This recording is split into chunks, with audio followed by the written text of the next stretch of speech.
système scolaire a été conçu pour vous apprendre à être un employé. Quand on y pense, en fait, l'école ne vous apprend absolument rien sur vous, mais tout sur rien. Il a dit au moment où je te paye, tu penses comme un employé.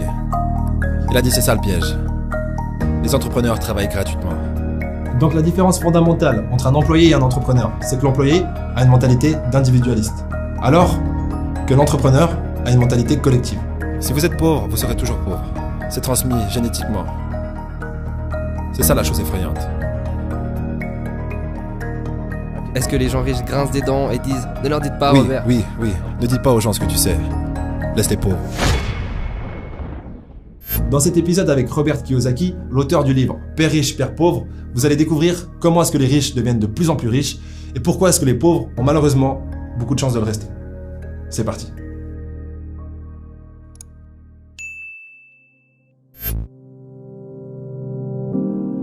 Donc j'étais à Hawaï, j'avais 9 ans. Mon père était directeur pédagogique, vous savez, avec un doctorat. Un homme très intelligent, un mec bien. Et pour une certaine raison, nous avons déménagé de l'autre côté de la ville. Et j'ai été dans une école avec des enfants riches. Quand soudainement, j'ai réalisé que j'étais pauvre parce que c'est relatif. Vous savez, comme Einstein l'a dit, tout est relatif. Et donc je me souviens lever la main quand j'avais 9 ans, en parlant à ma professeure de CM1. J'ai dit, quand est-ce qu'on va apprendre des choses sur l'argent ? Et elle a dit, on n'enseigne pas l'argent à l'école. Et j'ai dit, pourquoi pas ? Et elle ne pouvait pas me répondre. Elle est devenue très frustrée. Elle a dit, assieds-toi, prends ta place. Parce que le système scolaire ne vous apprendra jamais rien à propos de l'argent. Le système scolaire a été conçu pour vous apprendre à être un employé. Ce qui est important, ou un docteur, ou un avocat, un spécialiste. Mais jamais des choses au sujet de l'argent. Et ensuite, je suis devenu curieux. J'ai dit, pourquoi est-ce qu'on n'apprend rien sur l'argent ? Elle a dit, va demander à ton père, c'est mon patron. Mon père était le directeur pédagogique. Je rentre à la maison et je lui demande, donc pourquoi est-ce qu'on n'apprend rien sur l'argent à l'école ? Et il m'a regardé et il m'a dit, parce que le gouvernement ne nous laisse pas enseigner cette matière. Le gouvernement nous dit ce que nous pouvons enseigner et ce que nous ne pouvons pas enseigner. Si tu veux apprendre des choses sur l'argent, pourquoi est-ce que tu ne vas pas demander au père de ton meilleur ami des choses à ce sujet ? Parce que le père de Mike est un entrepreneur. Et j'ai dit, qu'est-ce que tu es toi ? Il a dit, je suis un employé. Je suis un employé du gouvernement. Il a dit, la différence c'est qu'un entrepreneur doit connaître l'argent. Ou alors il n'est plus entrepreneur. Et il a dit, un employé n'a rien à connaître sur l'argent. Parce que le gouvernement s'en occupera et l'entreprise s'en occupera. Donc, ça a été la fin de mes années d'école parce que je comprenais ce qu'est un faux professeur. Un faux professeur est quelqu'un qui veut juste un travail. Et ils enseigneraient n'importe quoi. Vous savez, ils enseigneraient comment cirer des chaussures si vous les payez plus. Mais ils ne savent pas vraiment ce qu'ils enseignent. Et dans la vie, l'une des choses que je suggère aux gens, vous devez trouver un vrai professeur plutôt qu'un faux professeur. Et un faux professeur, c'est quelqu'un qui ne fait pas ce qu'il enseigne. Et un vrai professeur fait ce qu'il enseigne tous les jours. Donc mon comptable, mon avocat sont là-dedans tous les jours. Et c'est comme ça que j'ai appris, parce que chaque jour je résous des problèmes dans mon business. Deux choses importantes que l'école ne vous apprend pas. La première, Robert Kiyosaki vient de le dire, on vous apprend rien sur l'argent. Et le peu qu'on vous apprend en réalité, c'est des choses qui sont totalement fausses. En tout cas qui portent à confusion. On vous dit qu'un actif, ça peut être votre maison, si vous l'avez acheté. Mais en vrai, si vous achetez une maison, vous remboursez une dette, vous payez des intérêts et vous payez des assurances. Donc tous les mois, de l'argent sort de votre poche. Et selon le concept du livre Père riche, Père pauvre, un actif, c'est quelque chose qui met de l'argent dans votre poche. Et un passif, c'est quelque chose qui prend de l'argent dans votre poche. Donc ça veut dire que si vous achetez une maison mais que vous payez des intérêts tous les mois, c'est un passif. Donc j'imagine que pour la plupart d'entre vous, votre seul, entre guillemets, actif, c'est votre salaire. Mais si on y réfléchit bien, c'est aussi un passif sur un élément très important qui est votre temps. Parce que vous pouvez gagner toujours plus d'argent, mais vous ne pouvez pas récupérer votre temps. Et lorsque vous travaillez dans un job que vous n'aimez pas, pour un salaire, ok, vous avez un actif, ce salaire, mais vous avez un gros passif sur votre temps. Et ça, c'est quelque chose à comprendre, je pense, parce que c'est ce qui m'a motivé personnellement à créer des assets, des actifs, à côté de mon asset qui était mon salaire. La deuxième chose que l'école ne vous apprend pas, c'est apprendre à apprendre. Quand on y pense, en fait, l'école ne vous apprend absolument rien sur vous, mais tout sur rien. Moi, c'est ce que je ressens. Parce que vous apprenez pas à gérer votre système émotionnel, vous apprenez pas à mémoriser, vous apprenez absolument pas à utiliser votre propre système d'exploitation, ce qui est votre corps, votre cerveau.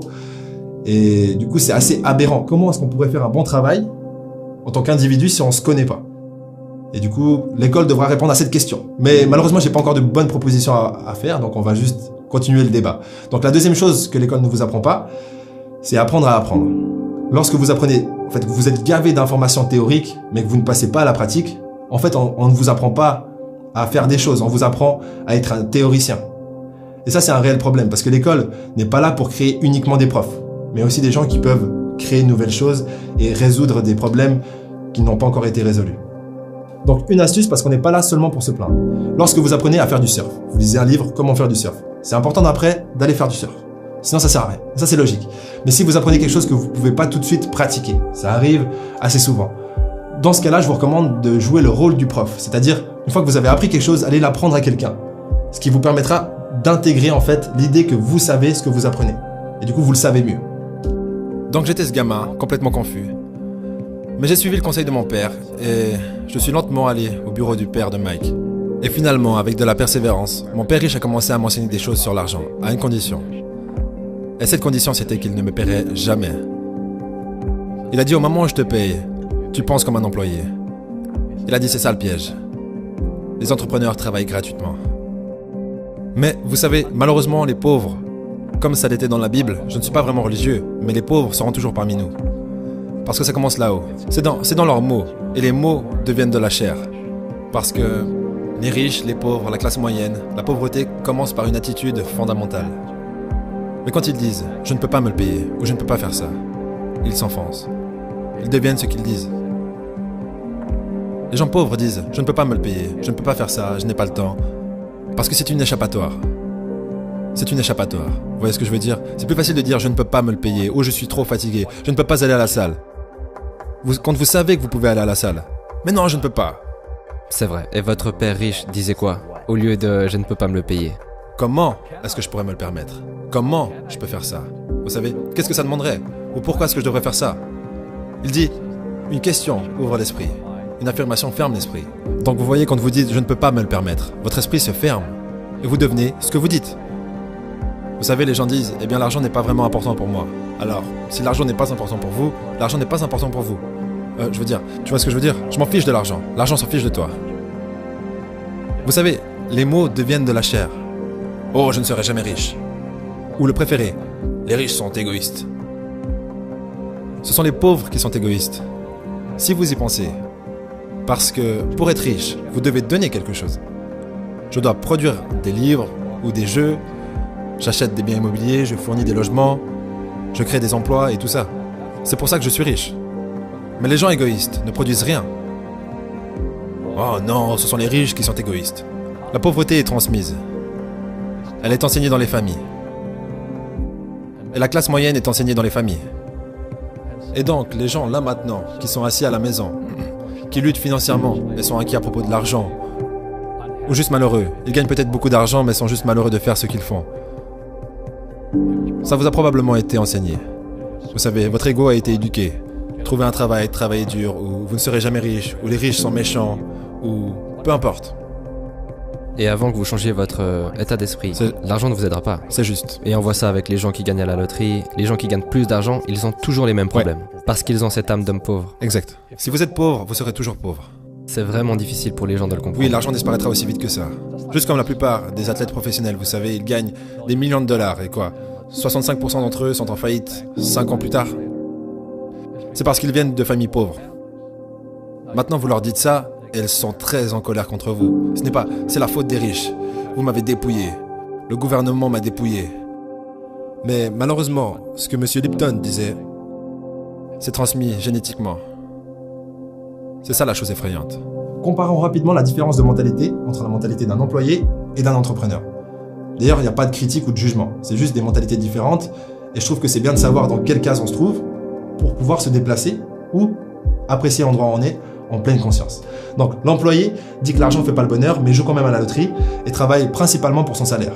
Et apporte en fin de compte de la valeur uniquement à son entreprise qui, elle, apporte de la valeur à sa clientèle.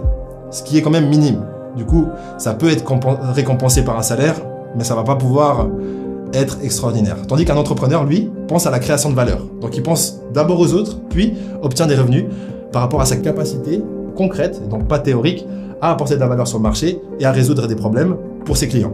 En plus de ça, lorsqu'il grandit, il offre de l'emploi. Donc la différence fondamentale entre un employé et un entrepreneur, c'est que l'employé a une mentalité d'individualiste, alors que l'entrepreneur a une mentalité collective. Vous savez, j'ai eu de la malchance aussi. J'ai eu des crises financières. J'ai eu des gens qui m'ont poignardé dans le dos. Mais tout va bien parce que j'ai grandi de ça. Et c'est ça la spiritualité. Vous savez, les gens qui ont peur de faire des erreurs, comme ils l'enseignent à l'école, ils n'ont pas de croissance. Vos 2 premiers business. Le business de porte-monnaie était au top et a échoué. Ouais. Et le suivant était au top et a échoué. Mais vous ne seriez jamais arrivés ici n'avais pas échoué. sans ces, entre guillemets, mauvais événements. Devrait-on arrêter d'utiliser ce mot mauvais? Oui, chaque fois. Non, chaque fois que j'ai échoué, c'était genre, bien, ok, qu'est-ce que j'ai appris? Et les gens en général, la raison pour laquelle ils sont pauvres, c'est parce qu'ils n'ont pas échoué. Vous savez, ils jouent tellement à la sécurité. Ils n'ont fait aucune erreur, comme ils l'ont appris à l'école. Ça veut dire qu'ils n'apprennent rien. C'est pour ça que le système scolaire est en fait fondamentalement corrompu. Il est anti-éducation. D'accord. Ne faites pas d'erreur et ne demandez pas d'aide. Et si je n'avais pas demandé de l'aide, vous savez, j'ai mes comptables, mes avocats, mes banquiers et tout ça. Tu sais, je rentre dans le business comme une équipe de rugby.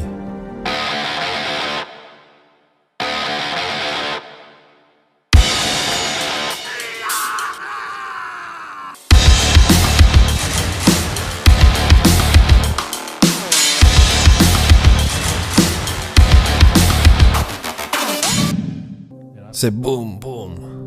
Et on botte des culs.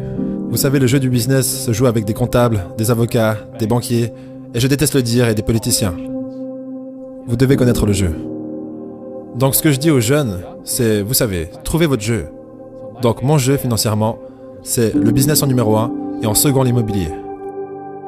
Et c'est pour ça que je ne paye pas de taxes. Et c'est pour ça que Trump ne paye pas de taxes. Légalement. C'est une combinaison de business et d'immobilier qui nous donne un avantage injuste sur les employés.